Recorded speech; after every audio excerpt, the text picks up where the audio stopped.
দেখো বন্ধুরা, আমরা দুপুরবেলা খেতে বসে গেছি। আজকে বেগুন ভাতে দিয়েছি, সাথে উচ্ছে কুমড়ো ভাজা, এই যে স্যালাড কেটে রেখে দিয়েছি। একজন আমাকে বলেছে আমি নাকি স্যালাড কাটতে জানি না। এই যে দেখো, গোল গোল করে কেটেছি আজকে। দেখেছো বন্ধুরা? এই দেখো, কাটতে জানি, এক একদিন এক এক রকম কাটি। আর এই যে মোরলা মাছের ঝাল, এই যে এটা সর্ষে বাটা দিয়ে করেছি। আর এই যে আলুর ঝোল, আলু দিয়ে ঝোল, এটা আমার পুত্রের জন্য। এই যে আমি নিয়ে বসেছি। তবে এই বেগুন ভাতেটা আমি আজকে খাবো। আরেকদিন কারো একটা বাড়িতে খেয়েছিলাম বেগুন ভাতে, খারাপ লাগে না, আবার খুব ভালোও মনে লাগে না, জানি না খুব একটা। দেখি আজকে নিজে প্রথম বানিয়েছি বন্ধুরা, দেখি কেমন লাগে, তোমাদেরকে বলবো আজকে খেয়ে কেমন লাগে বেগুন ভাতে।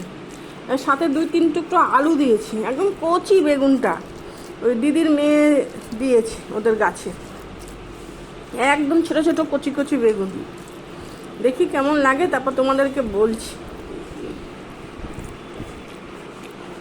ভালোই তো লাগছে, খারাপ তো লাগছে না, খুবই ভালো লাগছে।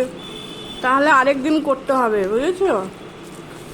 তবে আমার একটু বেগুনে না হাতে পাতে ইচিং হয়, বেগুনে একটু চুলকানি আছে, বুঝেছো? Allergy problem. অনেক বেলা হয়ে গেছে, তোমাদের খাওয়া হয়ে গেছে? আমার মুখটা দেখাচ্ছি না কেন, আমি জাস্ট স্নান করে উঠেছি, খুব তাড়াহুড়ো আর কি। খেয়ে নেই, আজকে এই রান্না, বিশেষ কিছু হয়নি। সকালে তো পরোটা খেয়েছি, জিলাপি খেয়েছি, অসাধারণ। তোমরাও খেয়ে নাও।